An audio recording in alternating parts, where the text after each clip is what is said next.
Yeah, I need to, like, I think right now it's like 2 millimeters deep, and I need it to be like a quarter millimeter deep.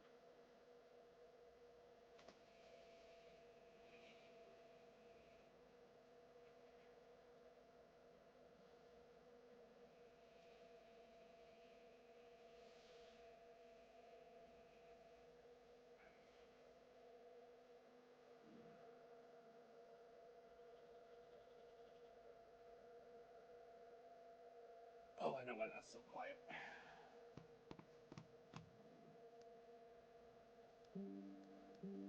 No, weird.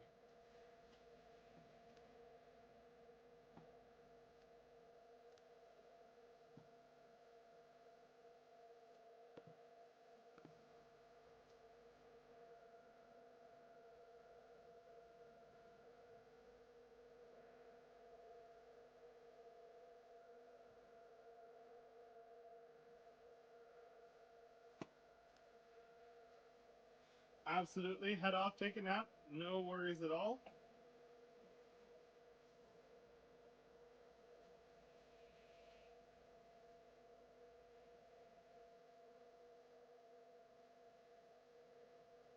I don't know what that noise was.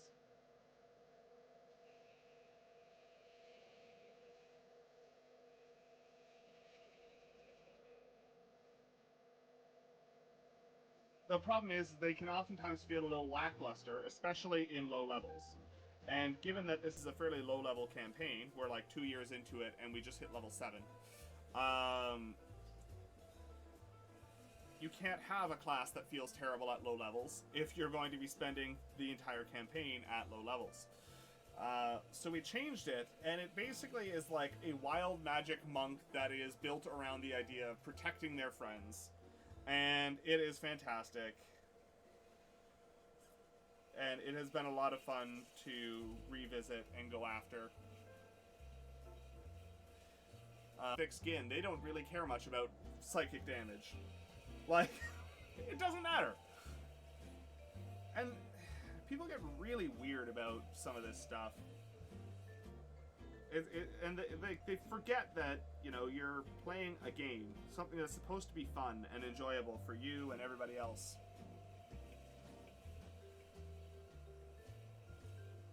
Like, we're all gathered around a table talking about make believe characters and rolling random pieces of plastic to get numbers and figure out what we're doing, right? Like,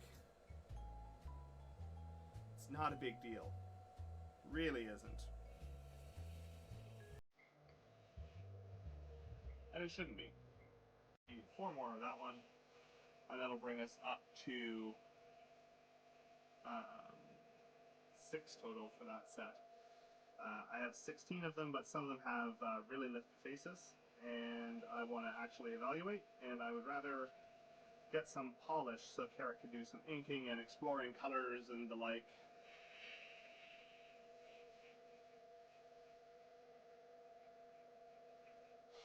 As you can imagine, once this is all done, we're going to be doing a dice drop online. We're just going to have to go through and do all the photography and see what's still left in the shop when we're all done.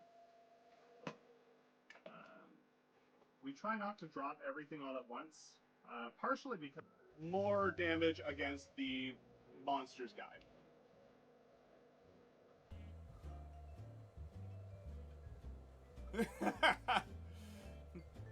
Thanks, Ariel. Welcome in. Lovely to see you. We're sanding dice today because we've got an in-person sale on the weekend, and we're trying to get some stuff ready. Currently, we're talking about Killjoy DMs and novelty dice. Um,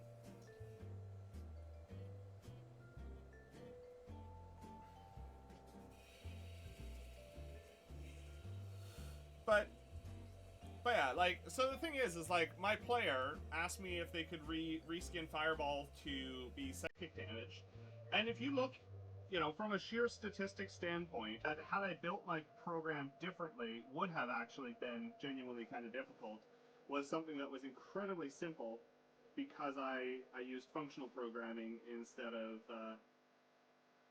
You know, I did everything through functional blocks, splitting it out because it was, even though even though those functions were very, very short, but in this case, I had one function for turning the set LED red, one for turning it green, and one for turning it off. Instead of having all these, you know, individual write commands, I just called the appropriate LED function. So all I had to do was drop an if statement of like, hey, if the battery isn't good, stop blinking green and just do the same thing you were doing, but red. And yeah, that worked out nicely. Explain Ombrou. In how much detail, Carrot? I mean, realistically, it's not like the parties involved are watching this stream, so I could probably actually be a little bit more specific.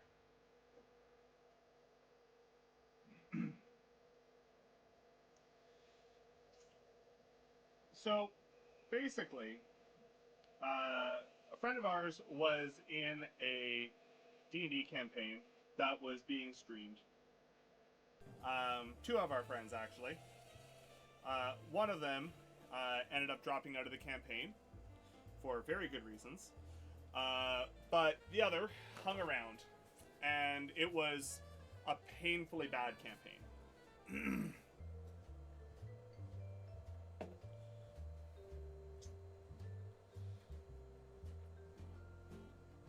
I want to work with my players so that they have the most fun possible.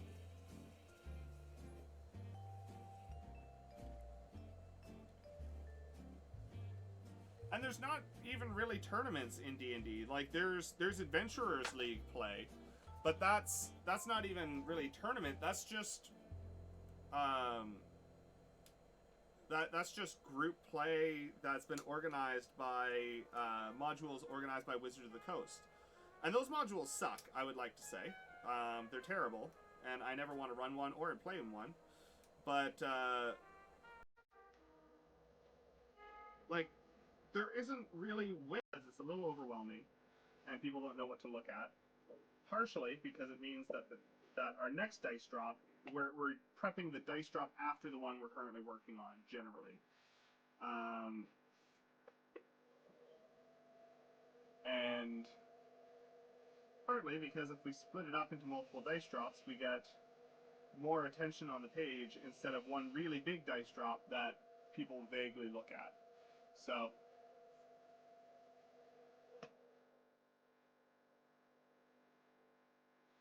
we'll be doing a dice drop. It probably won't be the full, complete totality of everything we have. So if you see something you really like, make sure you ask us.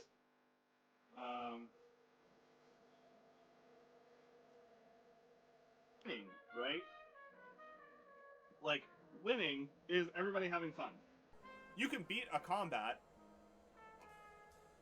but you can also lose by beating a combat if everybody was so bored the entire time nobody cared. You know, and I know that that Theo mentioned that last night, that they'd recently done a combat and they were so bored because they spent half an hour smashing against a zombie and it was a foregone conclusion. Move on. We roll dice to figure out if something is or isn't going to happen. If there is no probability of something not happening, then just move on. You guys smash the zombie's head in. Oh, you know, it had 100 health left? Actually, it only had 1. Congratulations. How do you want to do this? How do you guys... It's Cole. We do all sorts of random stuff here. We do 3D printing. We do dice making. We do electronics and engineering. We're currently partway through a... that is a chonk dice. A very pretty one at that.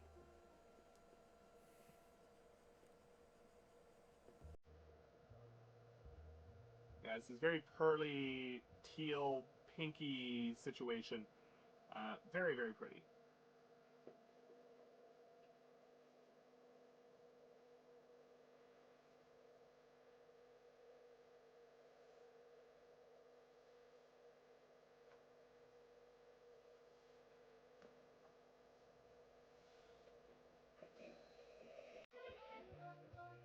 So outside of this, our current, it doesn't, because like, I don't want to see that green because people are going to look over and think that it's fine because it's flashing green. But you are absolutely correct. Like, that is a very, very good point. But you end up too close to a project, you put the blinders on, and they're like, I hope like it's not the end of the world, but if it's not too big of a deal to change. And like 3-4 weeks ago, I had refactored my code base so that to change everything over to proper functions and all of that. So it ultimately became a 6-minute fix that now we just have to go through and reprogram all the units that are getting ready, which is annoying, but not the end of the world. But I did laugh at something that is not always the easy part to balance for. Like, for instance, one of my players, they have a character who's a sorcerer, which basically means to be viable, they largely should probably have Fireball, right? They're a forest fae. They're a fairy. Fireball is a little bit horrific in their view, but they're all about manipulation and illusion and stuff like that. So they asked me if we could reskin Fireball to be psychic instead.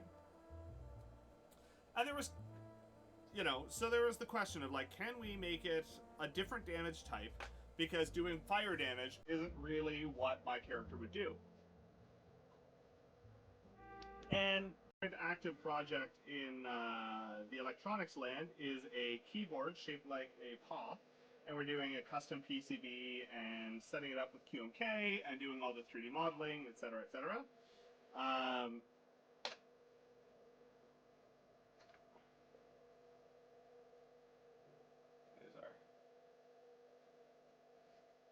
I think I might actually have some D2s that might be worth sending out of the house here shortly.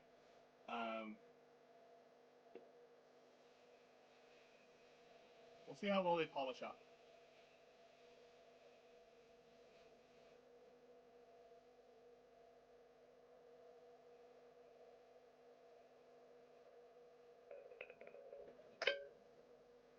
A little wind today, which was we're getting ready to ship a new product that I did the firmware and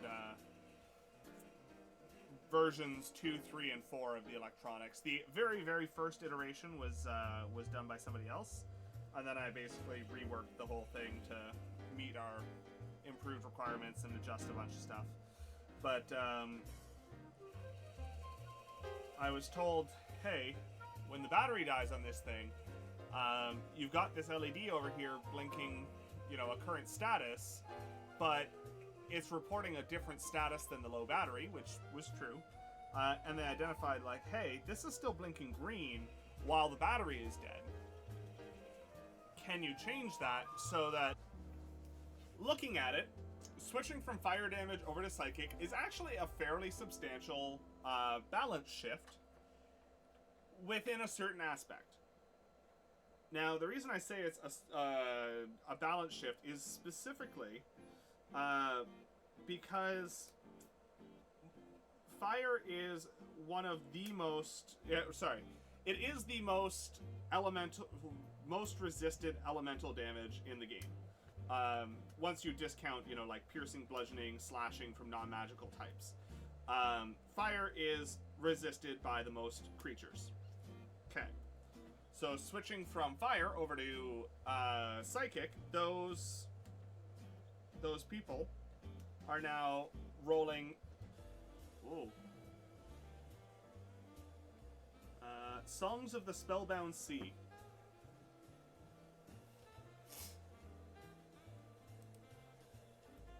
Yeah, I backed a module called Songs of the Spellbound Sea, which is super interesting and is largely, go figure, based around piracy and pirates and pirate crews and the like. What's my favorite piece of homebrew to date? Great question.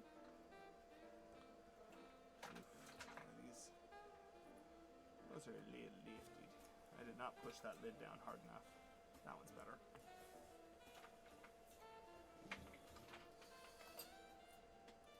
Favorite piece of homebrew to date? And had a revolver that they weren't proficient in. That sounds super fun. we just recently fought a big boss in our Wild Beyond the Witchlight campaign, which was a lot of fun as well.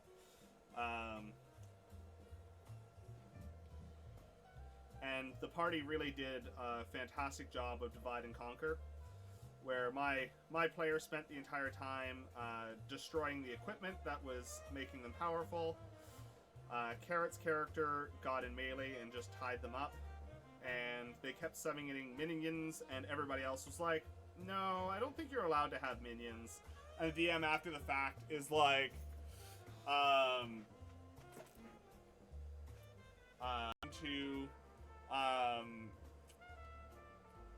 can't remember which way it went first, but basically at the end of the day, the joke was that it was a character, Mas Ombrou,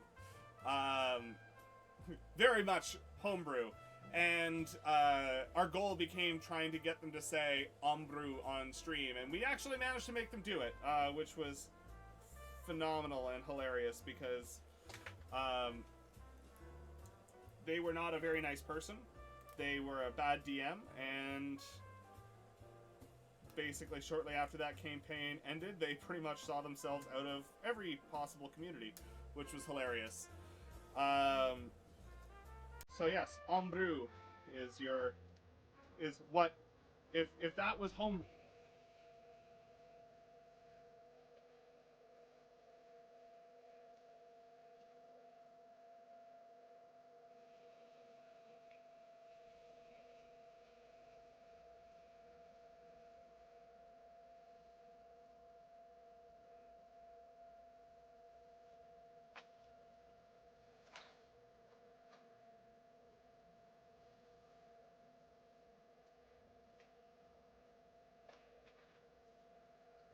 I'm gonna do a couple of the easy ones from this side, and I think we're gonna change grit.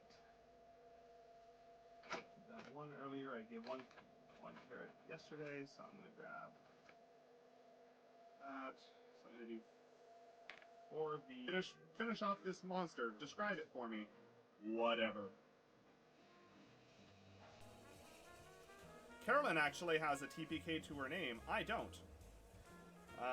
To be fair, Carolyn's TPK is a danger room simulation of basically a friend came to Carolyn and went, hey, I know you want to run more combats. We need to learn how to play together as a team. We'd love if you could run a combat for us. And Carrot set up a fairly a difficult but manageable combat as long as they were playing well. But they kept the creature in question, I believe it was the Chardolin dragon that Carolyn enjoyed fighting so.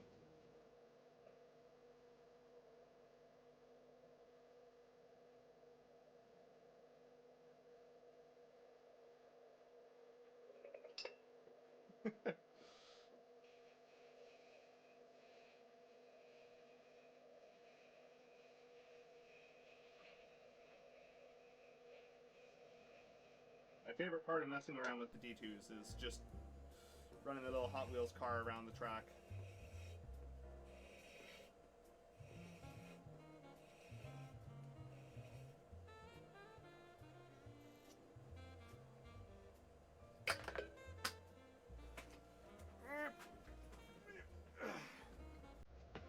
It does clutter around a bit, but that's okay.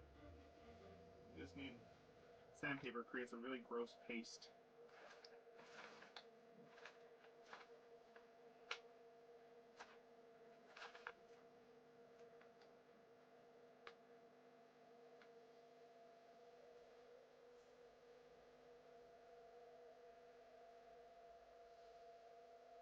Thank you, Carrot.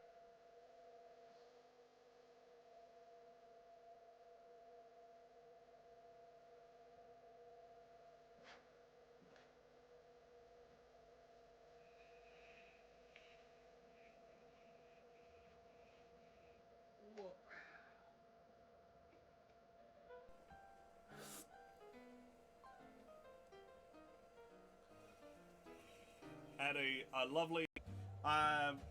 It is a fairly big balance change because fire is resisted by the most creatures in the game, right? As a result of that, that means that on average, they will do more damage to any given random monster in the game, which seems like a potentially big deal. However, I don't know about your games. I'm not pulling random monsters from the from the monster manual. I'm not grabbing random monsters. I'm creating my encounters. So it doesn't matter what random monsters or any aggregation of monsters is resistant to. And also, I make the rules. Guess what? That ancient dragon, yeah, they were bullied as a kid and grew up a goblin paladin who wore like rotted out vestments over some really shiny plate armor he had stolen off a corpse. And it was a very fun character to play, because one of my big things that I always maintain is if you're running a new game, running a game for new players, you never want your players to feel like they can't be ridiculous.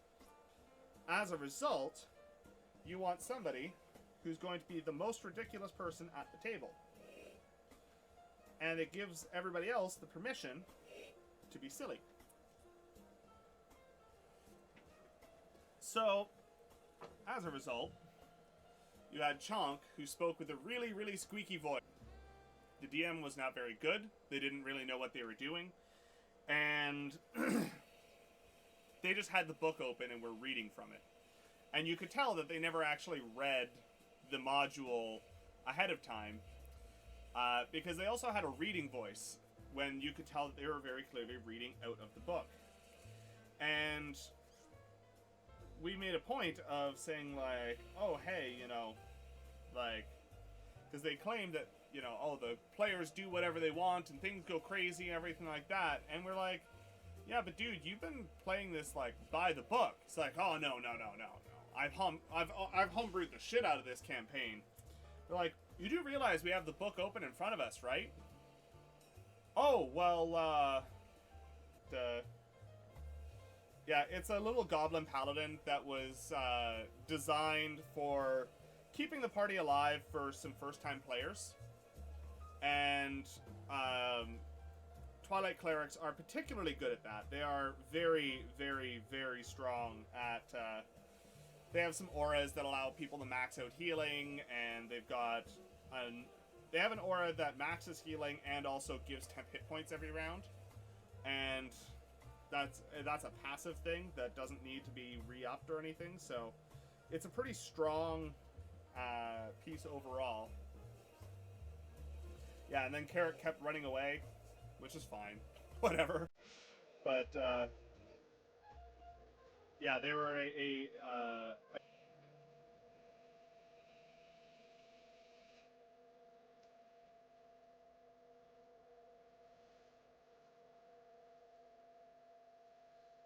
no, I appreciate the heads up.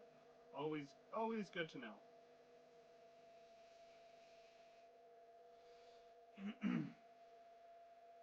I recently backed a new 5e module, though, that I'm looking forward to. It was called... Oh, of course, that's not open. One moment. Let that load real quick. Oh, of course, you're installing updates. Okay, well, I'll tell you what it was in a... Maybe I can get it on my phone.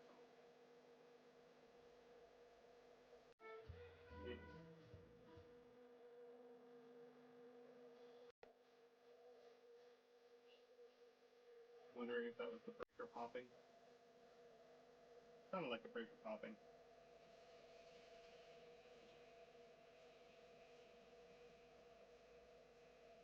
Ah, let me fix that. I'll be right back.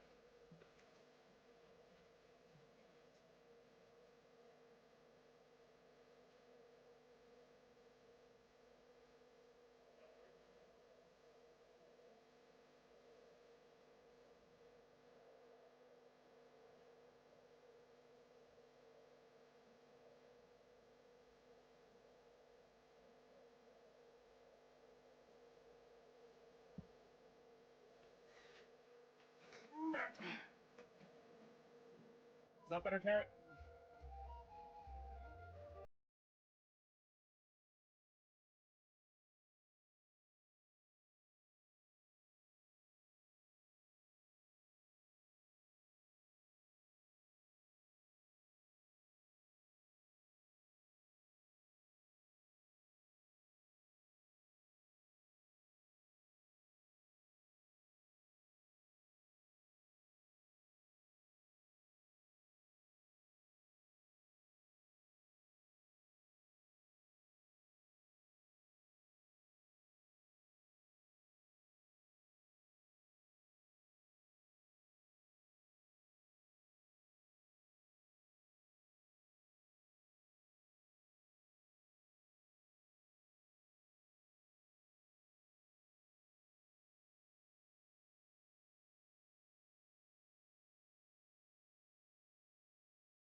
otherwise known as.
Because it's very clearly different, and yeah, so we ended up like one of my favorite pieces of homebrew is probably the Way of the Bob Monk, which was a lot of fun.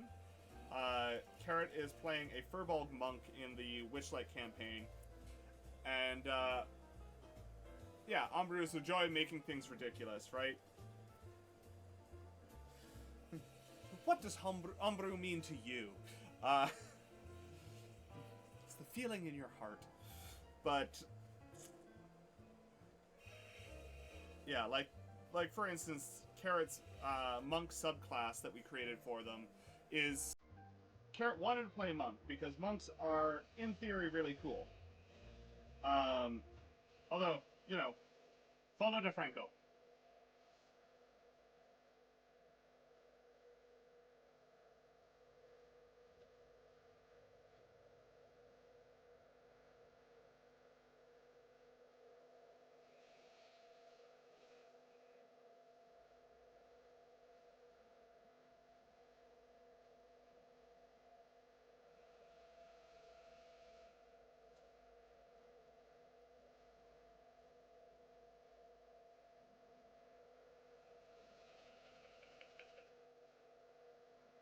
One of the big annoying things we have to deal with, and why we wet sand rather than dry sand, is all of the resin powder that gets picked up by the sanding.